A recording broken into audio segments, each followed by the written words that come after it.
too much sort of lighting. So it's my little box I wander around with. You like that? It's equipment, isn't it? Yeah. You've always got kit somewhere. So, right, okay. So, did you bring your object then? I brought something here, and a little bit of accompanying elements as well. But let's see. What I've got here is something that was made. I mean, designed by me and made by another, but it is. I don't know. So, is there any particular way round? Well, it's a breath. It represents the human breath, or the sound of my breath. Yeah. Recorded, and then 3D printed. Yeah. Well, so what I did is I recorded the sound of my breath and listened to it repeatedly and tried to get all the aspects of that as accurate as I could in a drawing from all the sides. So I've got actually the original drawing here, which became that 3D printed model. So that was the drawing of it. It does have an internal part to it as well. Yeah. So the breath starts here and then fades this way. So this would be the beginning, and that's the end of it. Yeah.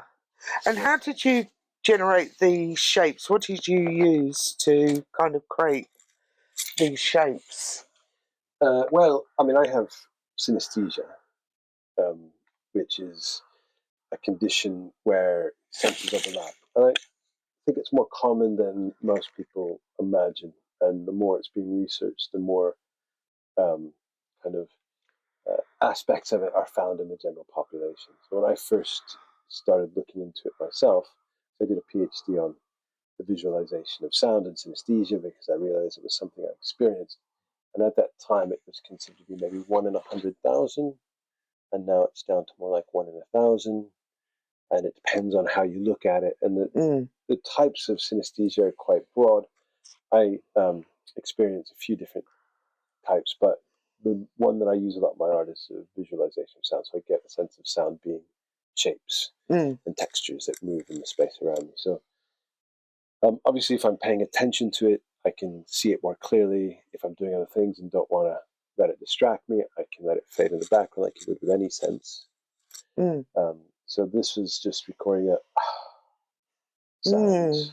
And you do get a sense of that in the movement of the drawing as well. That kind of, because it's not a flat thing, is it? Once you start thinking about it, it's not actually a flat thing because there is undulation. It will be affected by, the energy, how much energy you put into it, that breath, and and it could kind of do that. And it's a similar thing happens to water, isn't it? If you put a sound wave through a chute of water, that will create movement as well. Yeah, kind of turbulence, I guess you would say. I think perhaps probably one of the simplest sort of notions I had about synesthesia and how you could sort of summarize it really easy for someone was, like if you get a blow to the head, for example, and you quite often get a flash of light, don't you, in that kind of, and is that through the noise or,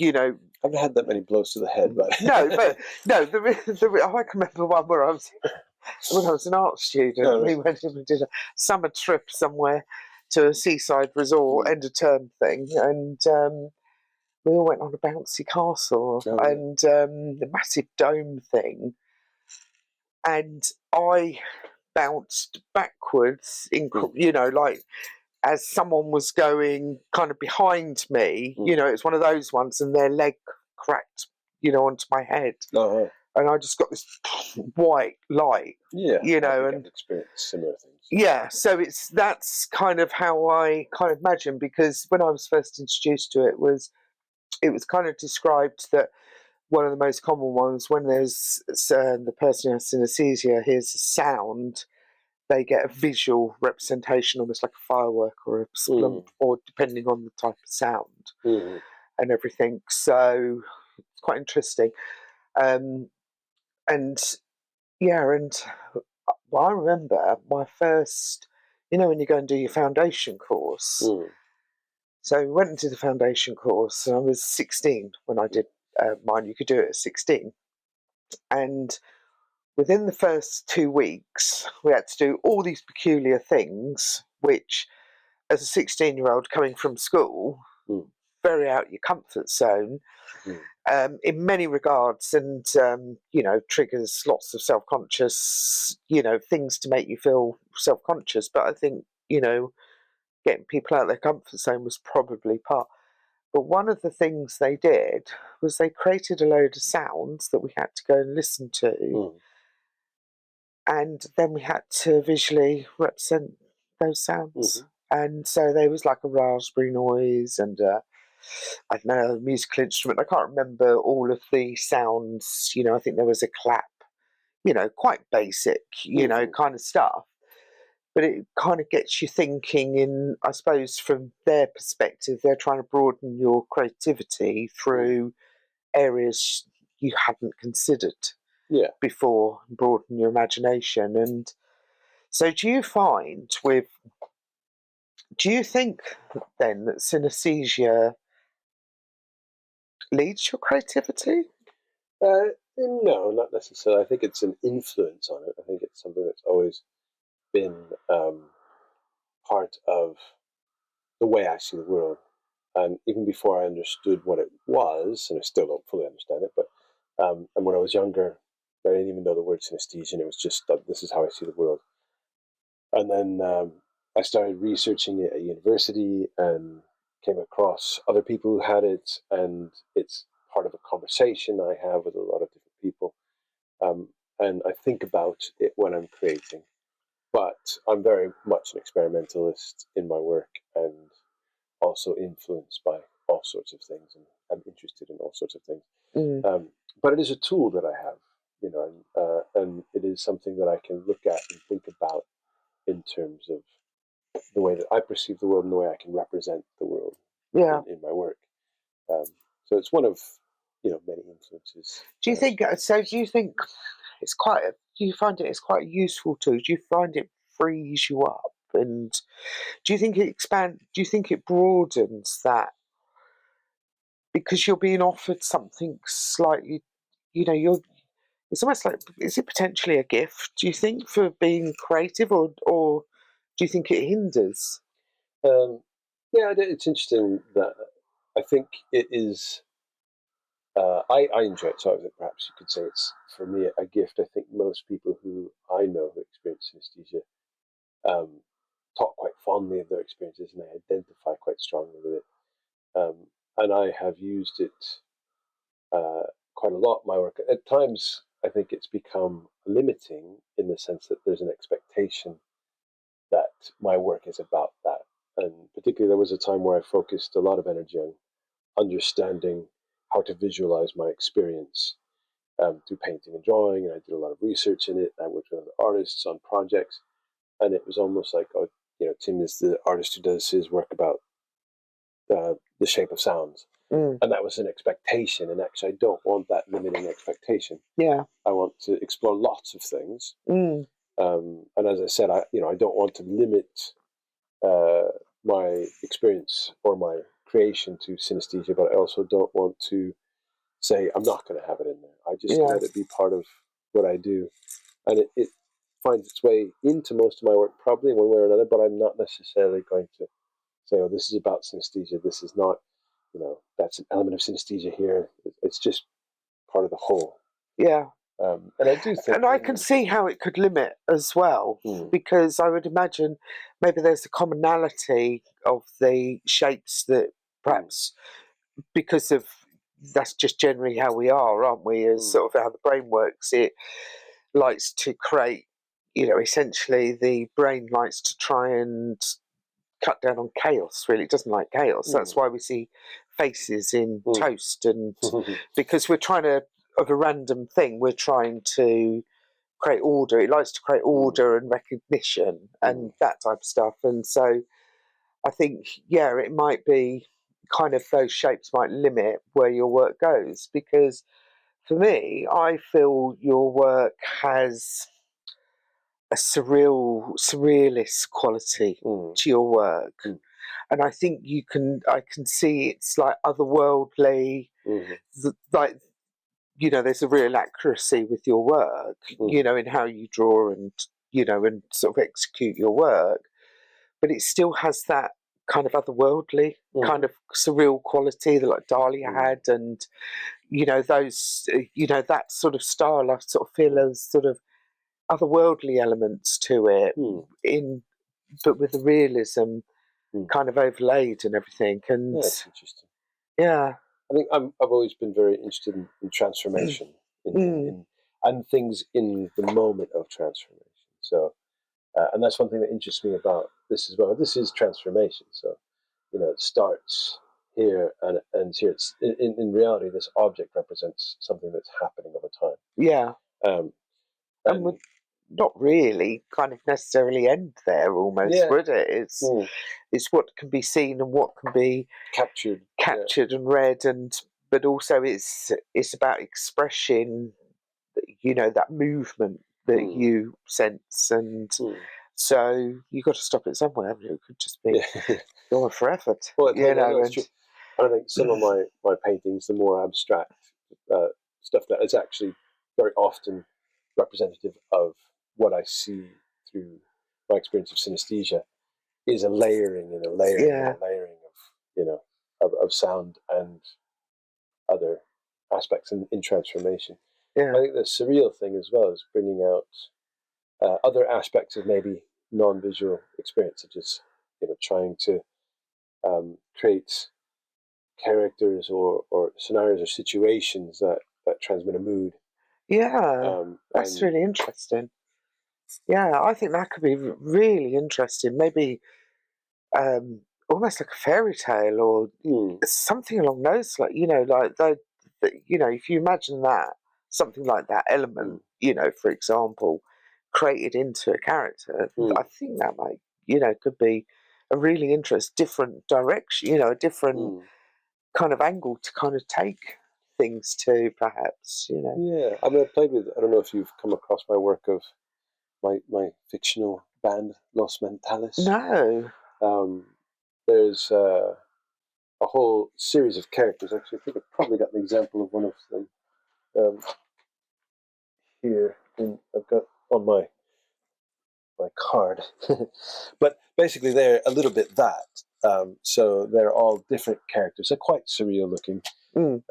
So there's one of them here. So this is Elemental, and she represents. Oh no, sound. I have seen this before, but I hadn't related it to, because I know music is a massive part of your artwork, isn't it, and your creativity as well.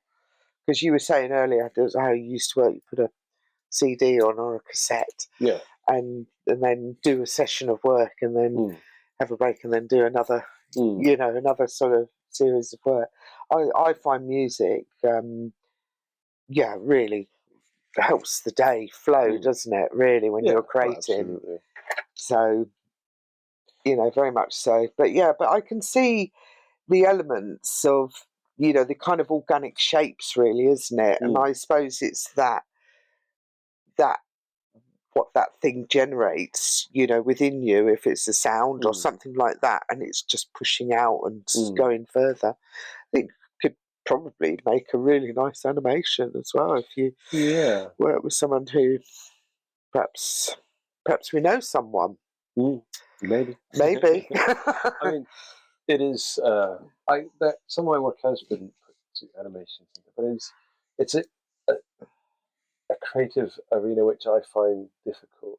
I like looking at watching animations, and I have done film, but I find the process for the most part less attractive to spend my time. It's tedious.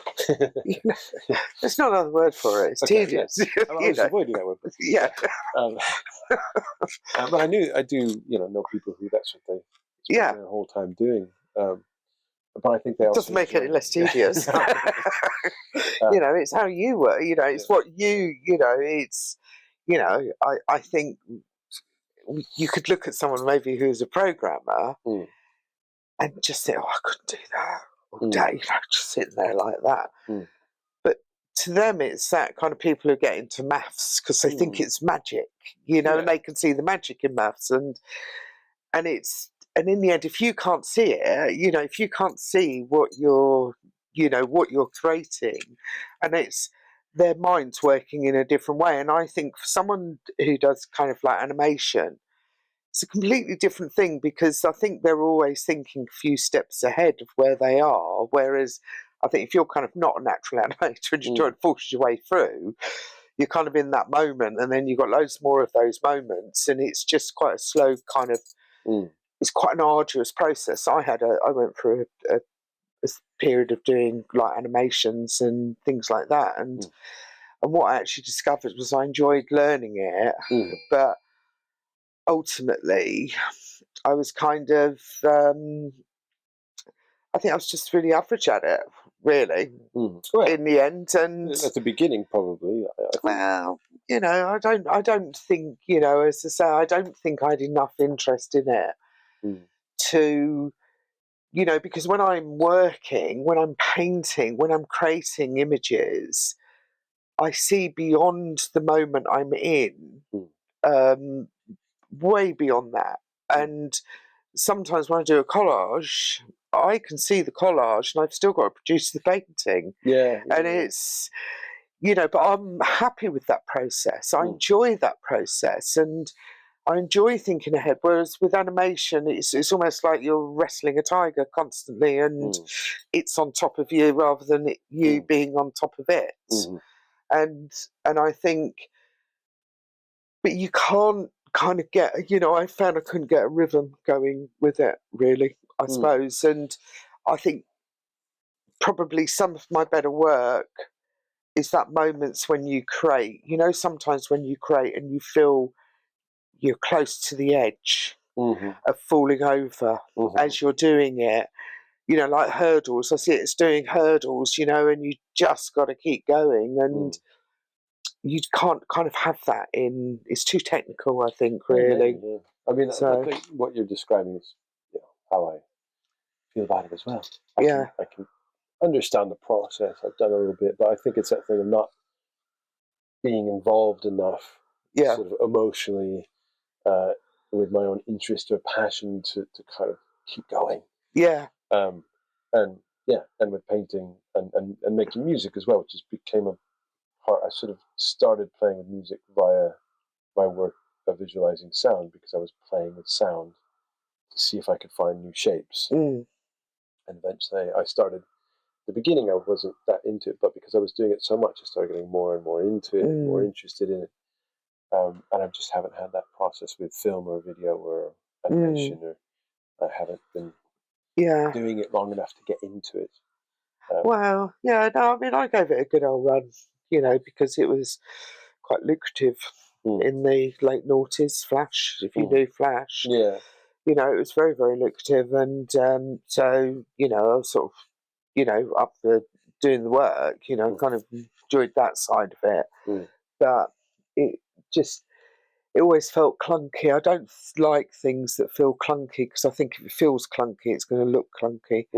And I suppose I probably couldn't get good enough at it quick enough. And I suppose it's that aspect as well, really, is that, I want to show the stuff I'm really proud of, really. It's like we were talking earlier about, having a pride in your work. If you show your work, it's because you feel it's sort of, you want people to see it, don't you? And sometimes there was a half-hearted wanting people to see it, and and if they never did well, never mind, kind of thing.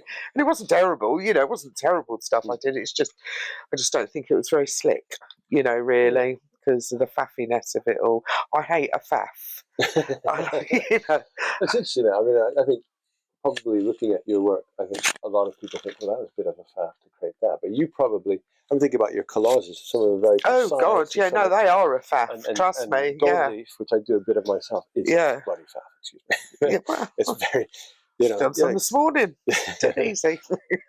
I'm like, using it as well. But it's, so you learn to love the faff that's your faff, I think. Yeah, well, I suppose it's you go, you kind of see the end, before you start any painting, you pretty much know where it's heading, I suppose. And I think as artists, we have a really good understanding of what is required of us, and then we go through that kind of process, and then we kind of get to the end, and it either pleases or disappoints, really, isn't it?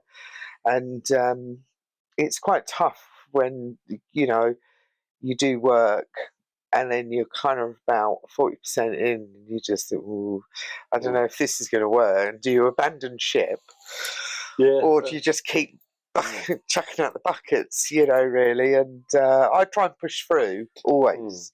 I heard an interesting quote. I can't remember who I'm going to quote in here, but it was, "If you can handle boredom, you can handle anything."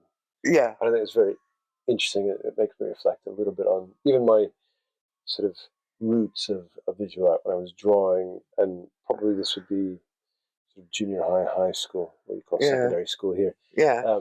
And I would, be between things, and I wouldn't have any friends around, or my brothers wouldn't be about, and I'd just be like, "What am I going to do?" And I remember my mom had bought me this big A2 sketchbook, and I'd just open it and just start drawing, and I'd spend hours, and it would start with boredom, and eventually that boredom would become fascination and curiosity, and I'd have the tape player, or 8-track player, whatever I had back in those days, and I would let the music kind of bring me into this other world. But don't you think that's the beauty of being, as a kid, being creative? Yeah. Is that you're never bored. You're never really bored, because as long as you got a pen or a pencil and a bit of paper, and generally, I think most creative people I know are obsessed by paper and pens, and have always got those things available in a slightly addictive kind of fashion. I've got to draw for those as well. And and it's going. So take me back to, where were you born? Well, I was born in Wilmington, Delaware, but I grew up in Seattle. So from the age of 3 to 16, I lived in Seattle. Yeah. And I'm going to create some shapes. Okay. Shall we move some of this out of the way then? Yeah. So no, you can leave it out. Okay. It be our inspiration. Okay. Because I'm sort of same as you. I quite like an organic shape, and this is my favourite sketchbook. So do you need Johnson paper? You're going to create as well? Got a little sketchbook here as well. You like going small? You want to go a bit bigger? I've got a pocket sketchbook always, and I do a lot of. I mean, talk about boredom. I go to a lot of meetings because I'm a teacher and I'm a trustee at the community center. A large one. Sure, but that's like a 45-minute meeting, nice. staff meeting. Yeah, and that's just letting the mind deal with the boredom of the meeting. I think we've all got sketchbooks, and generally through, actually, when I do that, that's when I used to have to go to a school and sit through something that they were going to explain, and it's just the only way. But I'm thinking maybe to get some nice organic shapes. What medium do you usually? What do you paint in as a rule? Well, I mean, I do mixed media. I experiment with materials. One of the things I often do is I'd like to recycle canvases and other things to paint and draw on. And in the studio, I often have what I consider to be my kind of throwaway surface, which might become a next painting. And so I will have that on the floor of the studio, and I might be working on something at the end of that session. I will just dump out the water or the cup of tea or something on that canvas, and it ends up creating a texture. And then I'll work into that later with acrylics and inks, and sometimes collage on top of it. And then I will eventually be going into the precise oil bit on top of everything. Yeah, because I think when I sort of think about your work, I think it is you do have a few different. There's a common. I think the curved shapes and tentrils almost that you have. I think feel like the kind of common theme, with your work. But I can see that you're quite comfortable with a few different mediums of work. So you're in Seattle, and so how old are you when you're kind of in Seattle? Well, I mean, my parents moved there when I was 3. Oh, right. From the East Coast. Yeah. So I was born in, as I said, Delaware, which is right next to New York. So not a such well-known place, but yeah, Seattle, 3 to 16, and I started drawing there. I think I've always, drawn and painted and messed around as a kid, as a lot of kids do. But I think it was sort of my early teens where I got that big sketchbook, and I found being by myself, listening to music with a big piece of paper, and at that stage, just pencils, drawing these very kind of elaborate, detailed. I mean, at the time, maybe it was my imagination mixed with the sort of synesthetic shapes of the sounds I was listening to, and these sort of surrealist feelings. And then when I was 16, I went off to Mexico, and I stayed there for a year. But I returned when I was a young adult, well, 19, so that's not even adult. So what was it? So how old were you? When I was 16, when you went to Mexico. Is that on your own or with the family? It was one of these, exchange programs. So I right, okay, a family there. They just didn't let you wander off on your own. No, yeah. No. But then I did sort of wander off on my own. When I was 19, I drove my really cheap Honda Civic from Seattle to Mexico and went to university there to study arts. I started actually studying international relations because I was curious about other cultures and languages. But I found in all of the lessons I was doing exactly what we're doing right now. I was doodling, I was drawing. I wasn't taking notes about what I should have been taking notes about. I was just drawing all the time. So I ended up changing to graphic design. And then I remember this was a pivotal point in my education. My graphic design teacher, I'd done some sort of project with her where we were supposed to be creating a transformative scene. So you're supposed to start drawing one thing, and then little by little you would change it to become something else. And after I finished that, she said to me, "Listen, if you stay in graphic design, I'm going to fail this. But if you change to fine art, I will give you an A." I don't know what the hell that was supposed to mean. Yeah. I thought, okay, well, I'd rather an A. And I think what she was trying to tell me is like, you don't work well to a brief, but you have an expression which is quite sort of has its own voice.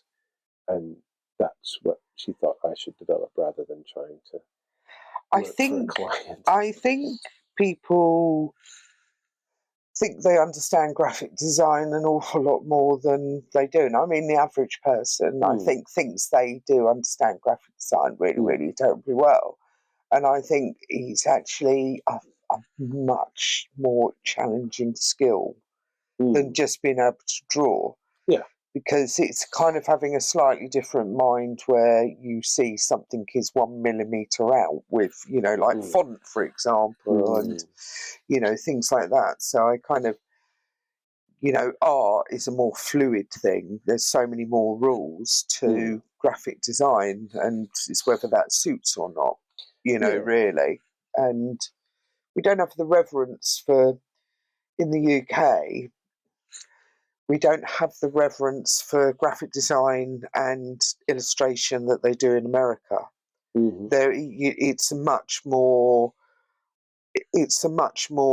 revered subject, isn't it? Like advertising, you think of the I Heart NY.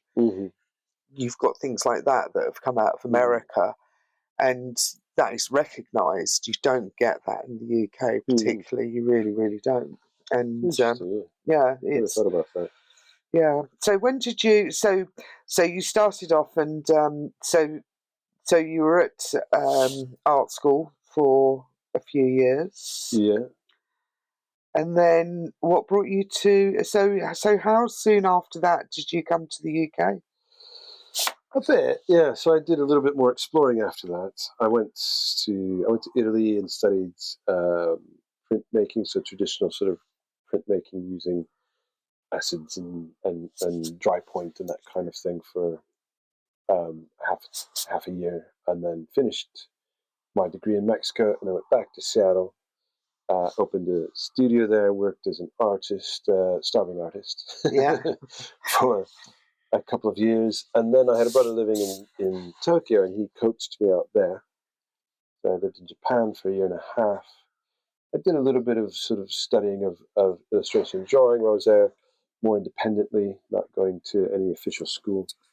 And then went back to Mexico, and that didn't work out. So went back to Seattle and worked there a little bit, but then I moved to Spain, and that's where I did my doctorate at the University of Barcelona.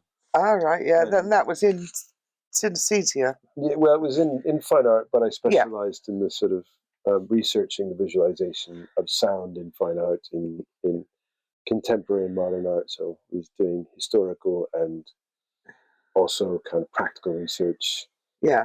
looking at neurology a little bit of the condition. Yeah. Yeah. Really interesting.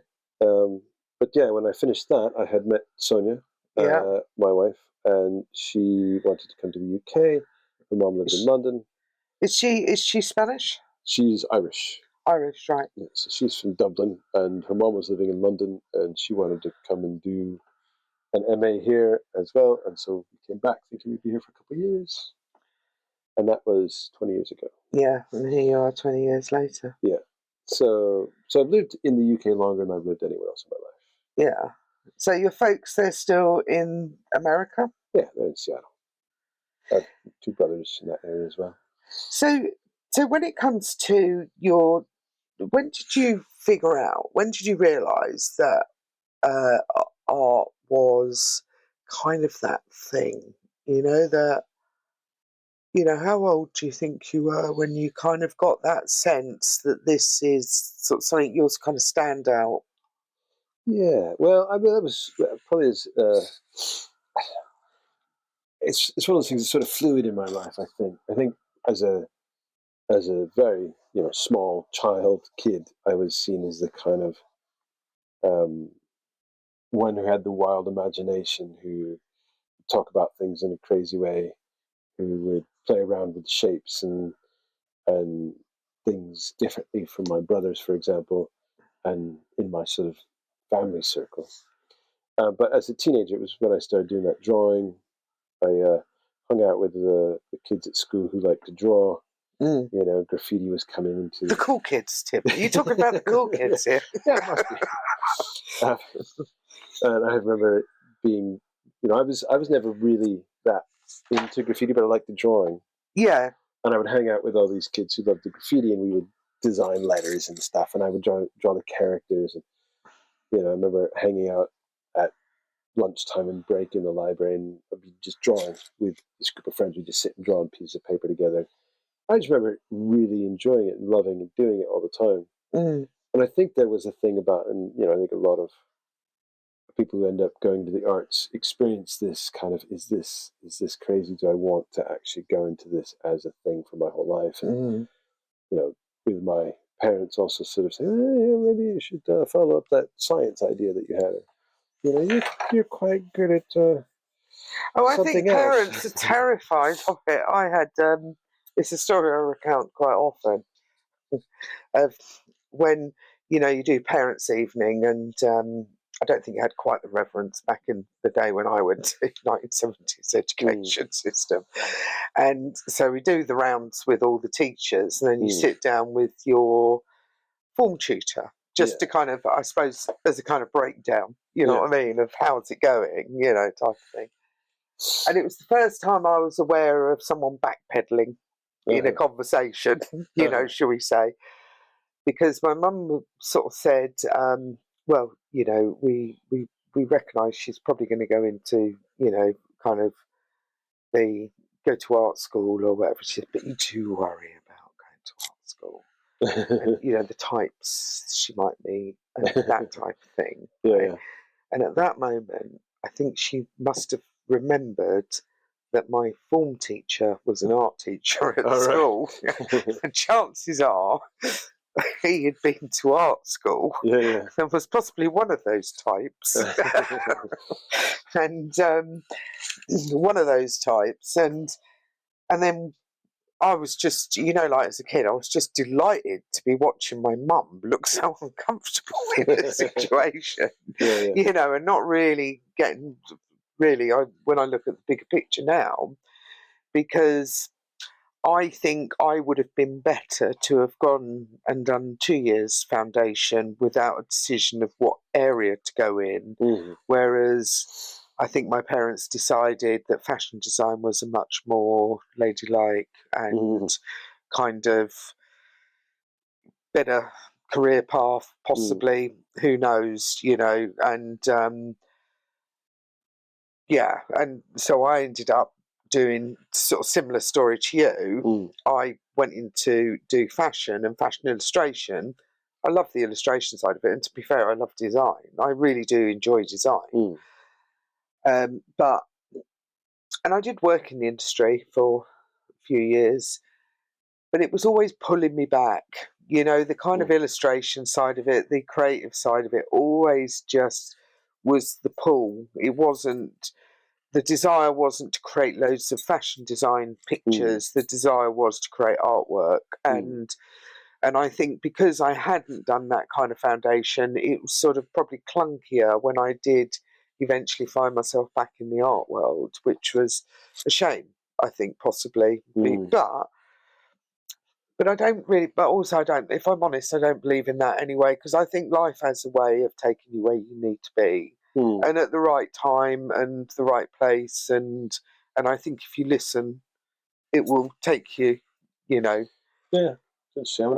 I think I suffer from a chronic curiosity, where I'm always drawn to try things, to play with things, and but I do think the drawing is the thing that just it's my coping mechanism for so many things, and it is this doodling is probably the real sort of dominant thing and it gets into my sort of fine art paintings and things where I end up just sort of doodling. I might have a very good idea, and I'll define that and start it and plan it all out, but then I will end up doodling into it, and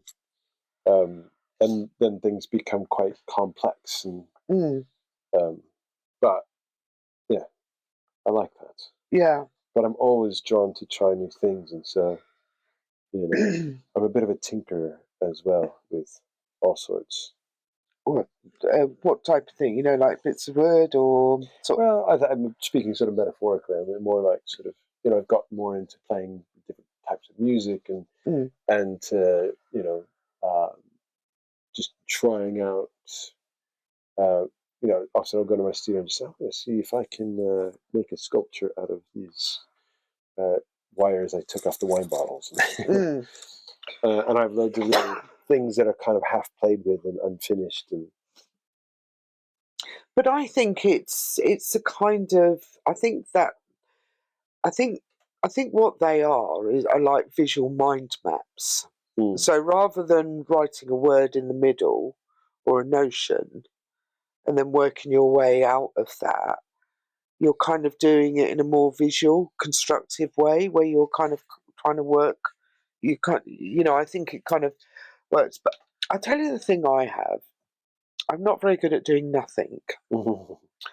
Now, don't get me wrong. I quite like a TV. A TV show or a film or something along those lines. And I can do that for a little while, but generally I'm doing something else while I'm doing that. Yeah. And I find that is, where doodling, because really doodling is kind of like practicing, isn't it? And then sometimes through doodling, and I have passion, it doesn't matter what job I do, you'll see all round. So if I've got like a grown-up job, say for example, where you have a list because you have certain things you've got to do throughout that day, and then around that it will just be like faces and and that type of thing. And I'm really not very good with being bored. Whereas I think earlier you said you were good at being, maybe good at being, maybe part of the night's being good at being bored. But I think I'm kind of I struggle with doing nothing, really. Yeah, I wonder about. I mean, that was I mentioned that quote, that sort of, if you can handle boredom, you can handle anything. And I don't know if I'm ever bored. I know I do things that maybe take a certain level of perseverance that mean that I have to push through what might be a threshold of boredom to get to the interesting bits. Yeah. I think the context of the it's actually not about boredom. It's about sometimes, I suppose, in art sometimes you have big areas to fill in that take quite a while, or you've got to draw them in. And because I do quite a bit of sketch work with my work, so you're constantly shading, and that just takes time. Not an awful lot of skill necessarily, sort of when you're. Well, once you know how to do it. I mean, I'm a teacher. I try and teach shading, and it's that perseverance. It's the lack of that gets in the way. I mean, you try and teach shading, you really show how to do it. You try and, it's practice. It's practice. That's all it is. I think it's also an understanding that you don't just stop when you feel like you are done. Yeah. You got to keep going, Yeah, no, sometimes. See, quite often the pencil work is the structure of. It's kind of the structure of my work, really. It's the backbone of it, I suppose. And I suppose for me, a pencil is where I'm most confident from a technical point of view, I suppose. You do quite large drawings, don't you? Yeah, I'd go bigger. Yeah. If I had a bigger studio, but the storage is the problem. You see, if you look at that, that's a roll of paper. Yeah. I've actually got a bigger roll of paper in the other cupboard. And my, really, I would like to be covering a wall because I'm really getting into doing. I do like a portrait, but I'm really enjoying a nude at the moment. And there's someone I would like to do a nude of, and I've only just started to chip away at them to model for me. But if she did, I'd want to do it like wall size, but in sections. I think I want to do it in sections though, which I think might be interesting. But I think do it in sections because, sometimes to get me through those areas where it takes a lot of work and time, like sketching, those type of times, that's when I will quite often pop a film on in the background, purely because it's going to keep me there a little bit longer and everything. And it's almost really like a kind of version of Radio 4. When I used to paint before, used to spend quite a lot of time listening to the stories, the plays and things on Radio 4 and everything else. But I find as I've got older, apart from Six Music, I kind of find the rest of radio a bit irritating, really. Podcasts are all the thing, right, these days? Yes, they are too. Absolutely right. I got a bit addicted to podcasts. I think, what a lot of people did in 2020, right? And I found that actually, because a lot of them are sort of story-based or interesting conversation-based, that you end up wanting to hear what happens next. And so if I was working on a piece that maybe was a little bit, took a bit of a faff, right? I could put on a story that I wanted to hear the end of, and I would stick it out. I'd just keep doing what I needed to be doing to stay where I was so I could keep listening. Yeah. But I've gone back to putting music on, and I find myself also, I like to, when I can get away with it, when there's nobody down in the studio at the Creative Void, then it's just me. I can put on quite loud music and I can sing along. I find myself singing instead of dancing while I paint. and it's another way of working. But I did stop doing it after I got really into the synesthesia stuff. I felt so affected by sound, particularly music, that if I wanted to kind of be more prescriptive in what I was creating, I had to not listen to music, because the music would alter what I was doing too much. Yeah, no, I can imagine it's probably quite a challenge. I thought that earlier when you were sort of saying, you listen to music and stuff, because it must have like a massive impact on your work. Sometimes it must I mean, years ago I sold a piece of artwork and they wanted a sister piece to go with it. So it was a nude that they'd bought, and these particular pieces are where I used to use polyfiller to kind of create the physical shape and the kind of highlights and stuff like that. And then I would wash over it with a really watered down oil paint and build it up in layers and angle it, and so that it ran in a certain way, and I'd spray it. Anyway, the particular picture that they'd bought, I'd created. You'd have to do them outside because of the smell, because of it was toxic. With the amount of white spirit you'd have to water it down with, and it would dry quicker, you see, with the white spirit as well. So this particular day I did the original. It was a wet, moody autumn day with a kind of slight mist in the air. So you can imagine what that did to the paint. It really diffused it, and really, it was very moody. Kind of lots of sort of like sort of deep reds and purples and blues, and it had that kind of mood to it of capturing someone, catching a private moment of someone in a kind of not where you were watching. Anyway, so I got a model over and I did the sketches of him, and they wanted a male to go with it. And so I had everything ready, and my friend came over, and she came back from Spain, and we got completely stoned. And I'll be completely honest, we got completely knackered stoned. And as the day wore on, we started getting some drinks out and things, and it was a beautiful sunny day. Right?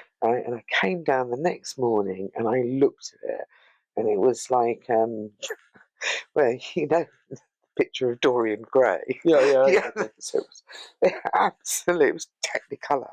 Oh, wow. Turquoise, pinks, yellows. It expressed a beautiful sunny day. You know what I mean? Like a jolly, lovely day and everything. And I had to paint it out and start again. Someone said, "Oh, you should have just gone with it. You should have just left it." But you put it with the other painting, and it just jarred, really, and everything. So that, so that, influence. You kind of you need a little bit of you need that little bit of control, really, don't you? To sort of sometimes you need to control it rather than it controls you. Sometimes you want that journey with it where it really takes you somewhere. I've been trying to embrace more that kind of chaotic approach. I did a painting this summer, which I really love the outcome. I'm not sure if anybody else does, but I do. And I was trying to paint the kind of experience you get when you're in a woods that is sort of a new kind of foresty space, and you get really into the thick of it, and you feel almost like you're lost within the chaos of nature, right? Sort of like the branches and things start to feel a little bit like your veins and your, and I wanted it to be semi-abstract. I wanted it to have things kind of like the human experience hidden within this mess of intertwining shapes, and I just had to be very chaotic in the way that I painted. I had to be very free, and in the end, the outcome I really love, because it does have that real sense of chaos, and it blends. In a moment you look at it, it's just totally abstract, and somewhere else you can see, oh, well, there's a face, or there's a and and being able to really, that's where I feel happiest. I think when I'm like, this is total, I have no idea what's going to come out of this, but I'm just kind of attacking it, but becoming part of it, and almost like I'm sort of the wind in a storm. But I think that was I think that's the sort of similar sort of expression to the one I say where you feel like you're jumping hurdles, and you just got, you know, and you're just in that moment, and it's leading you somewhere, and it's exciting, and but it's scary, and you know, and all of those kind of things.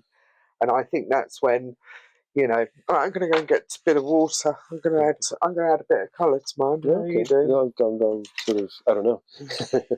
It's just a sort of random shapes at the moment, but it's kind of not. I see a sort of structure. It's almost like, you know, there's little bridges here, and this is exploding now. You know, or it could be the other thing, kind of like, you know, like a Victorian window display, you know, as well, with this sort of, you know, weird wonder emporium, you know, type thing as well, or, you know, otherworldly. I tell you what, I do find quite interesting about your work as well is like, because you said it's like otherworldly, really, but you don't go for cliches. And you know, a lot of people, if they were trying to say, you know, even a doodle, if they were kind of expressing something and it was kind of, you know, like another world, they'd be tempted to put windows in things to kind of like nail it. And I think that's what I quite like about your work, is it's like you're not hammering anything home ever. You're just doing it. You know, you're not offering. I think it's that silence. It kind of comes into that sort of silence thing somehow, where people who say too much end up with less meaning, don't they? Yeah, maybe that's interesting.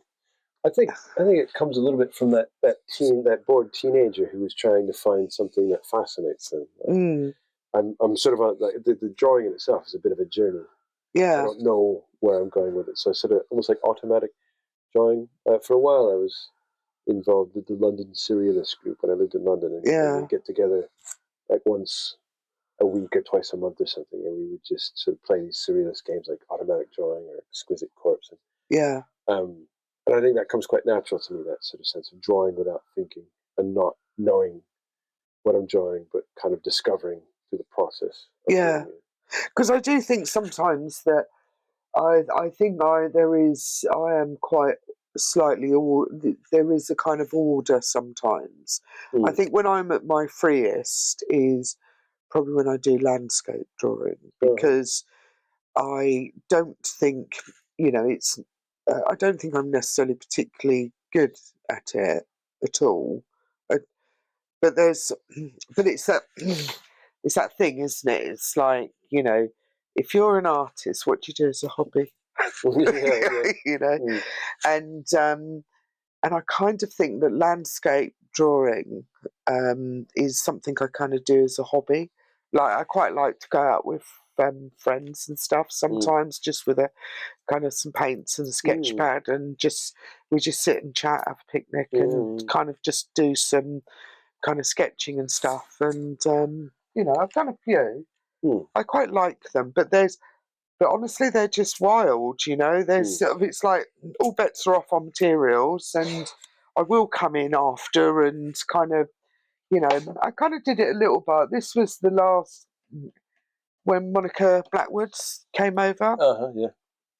And this is a picture of her son. But you can see that there is that looseness that I generally don't have in my portraits, but it just kind of lent itself. It just kind of felt right. And there's a kind of much softer kind of thing. And I'm just sort of showing her sort of some other ways that I used to do sort of kind of faces and stuff sort of many years ago and that type of stuff. But my landscape stuff has kind of got that really wild kind of quality, and I just love that kind of freedom within it, really, in a way. But I don't think it's necessarily particularly, it's not really talking to me. It's not necessarily talking to anyone else, really, although people, you know, some people like it, you know, sort of thing, but it's just a release, you know, and it's like, whoa. Yeah, I do love that about being in a place and knowing, you know, I've got this particular amount of time to draw what's in front of me. And like you're saying, I'll have to be quite, like, because I know I'm not going to be sitting in my studio with a photograph of this for hours and hours and hours. I just got to kind of get something out. And I feel like in those moments you sort of connect with that space a bit more than, maybe I would in the studio if I'm looking at a photograph and trying to get it precise. Yeah. It's quite exciting, I think, sometimes. I think I quite like doing life drawing sessions. I do, but the actual ones, the sessions I enjoy doing are where you get a minute and then 2 minutes, then 3 minutes and 5 minutes, and you kind of do a few of those sort of kind of rotations. My favourite is under 4 or 5 minutes. I love those because you can't think. You've just got to go for it, and you can't be precious about it. I think when I say this is a 45-minute one, I'm like, okay, I spend about I usually go home 40 minutes sort of correcting myself, and then 5 minutes doing it. Usually, generally, I leave. I leave for the rest of people. I'm just going to get some water. You carry on. Okay, I will have to shoot in about 15 minutes because I got to meet someone at 5:30 down in the. Yeah. I'm just whenever you're kind of.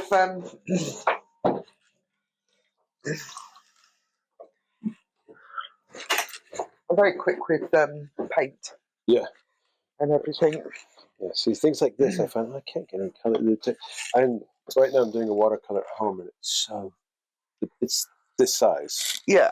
And I've been spending hours on it because it's so I don't know. Like, I have this problem with minute details of abstraction, and sort of, I think, like with this kind of drawing, what I like the experience of is starting to feel like there's a 3-dimensional space that is brand new. Forming within there? Yeah. Yeah. And when I start to see that, I start like, shadow should go there, or I should have a highlight here. Yeah. And it just takes over. It takes forever. Well, I like to kind of what I'm going to actually do with this is I'm going to block in. I'm just sort of debating what colour way to go. I quite often use orange in my work, but I think I might kind of go that green route actually, where I kind of put the background in. Because I quite like that block of colour around the shape.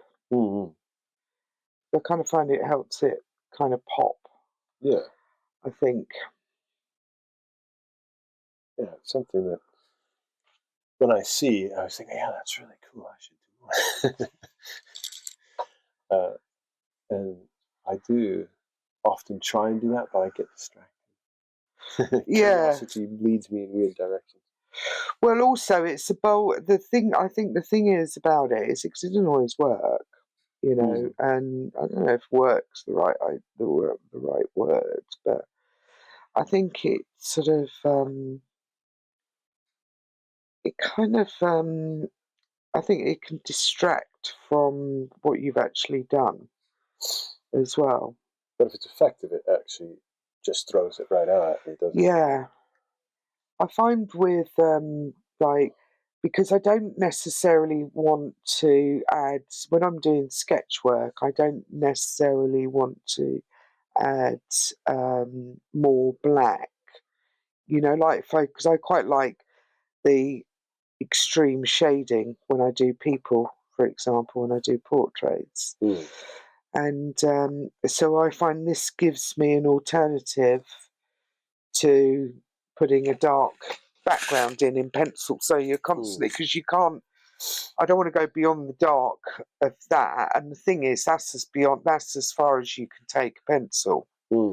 Because you reach a point, don't you, with the pencil where it won't actually take any more. You're just you're basically rubbing away what you've put down. Yeah. And so this, I find, just gives me that kind of alternative. But I sort of tend to do one or the other. I'll probably let this dry and then come in and just add a bit of kind of colour to the actual object to kind of enhance the shadow and light. But for now, I just want to kind of give it a darker sort of side. And sometimes I sort of, lift it. I've usually have a bit of tissue lying around. in one of my pots, but not today. Sorry, I'm not. Oh yeah, there they are. Grab that. Mm. So I quite often plant too much and lift.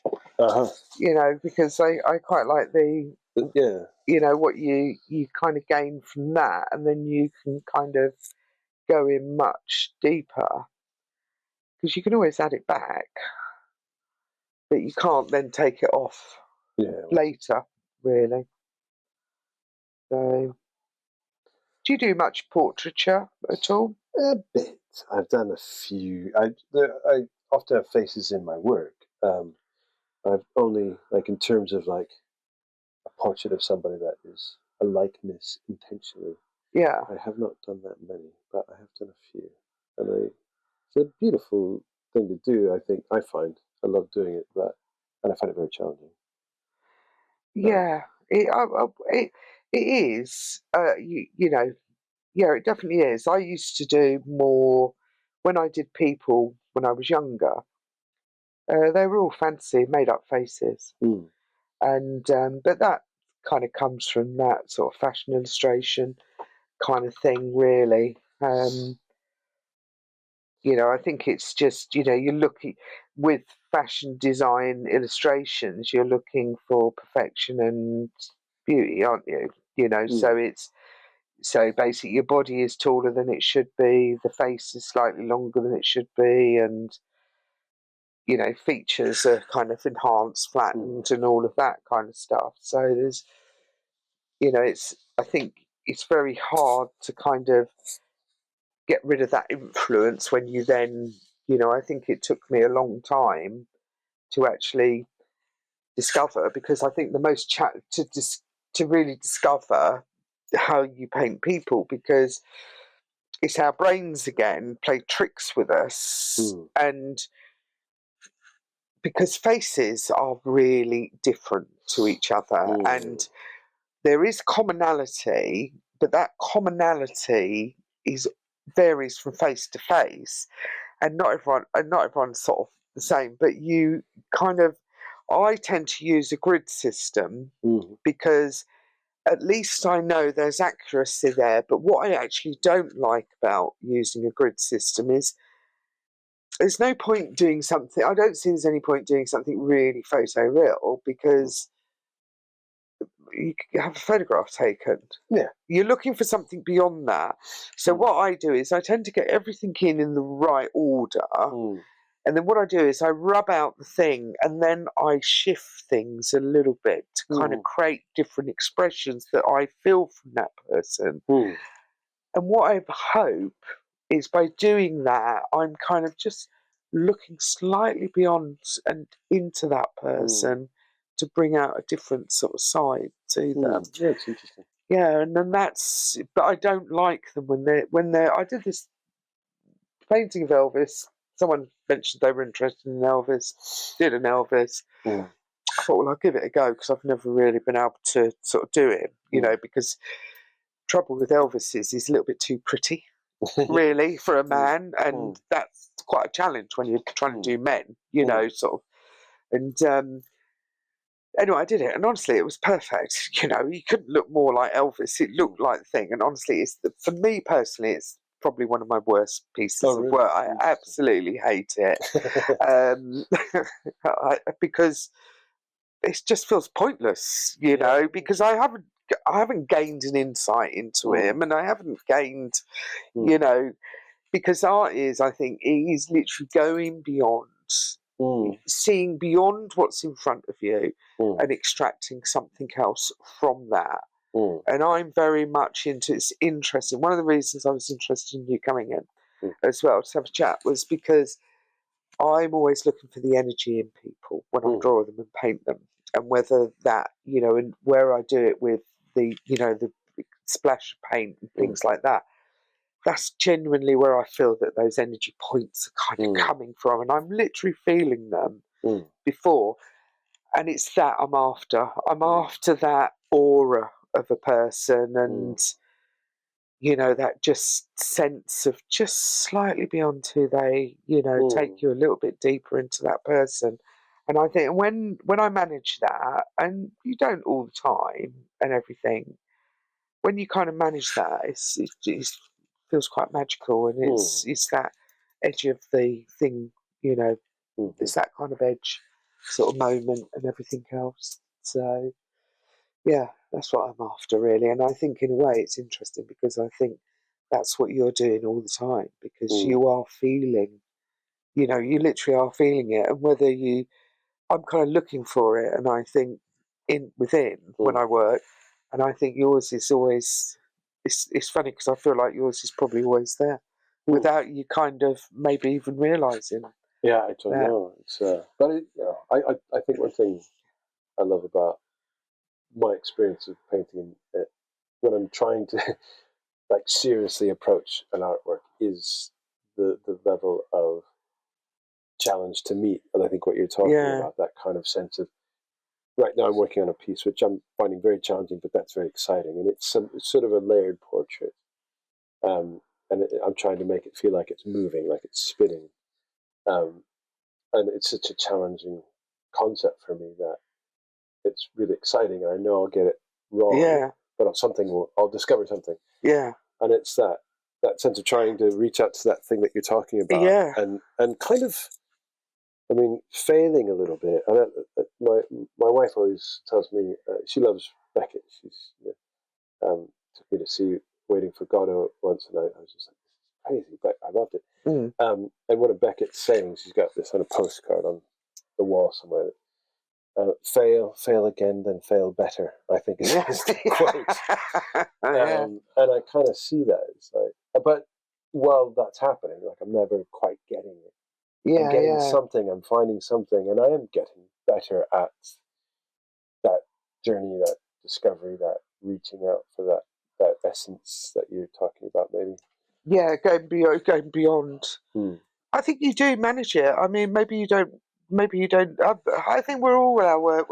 I think we're always very hard on ourselves as artists, you know. And it's like we want to continually want to improve. We continually want to sort of expand more and expand more, and because. But I think maybe when you no longer have that, that's when you stop. Yeah, maybe. Yeah. And hopefully that doesn't happen. Yeah. Well, no, because I can't remember a time art wasn't my thing. I mean, preschool, I was that one and everything. I was that kid. So yeah. I don't know who I am without it, really. Yeah, no, I understand it. So, yeah. Anyway, I've got to get going because I've got to meet Josh. No, it's been great. It's been great seeing you. And I was going to say, maybe pop back in again another time, and please like and subscribe, because that's how you support us creatives out there. Not too cheesy, no.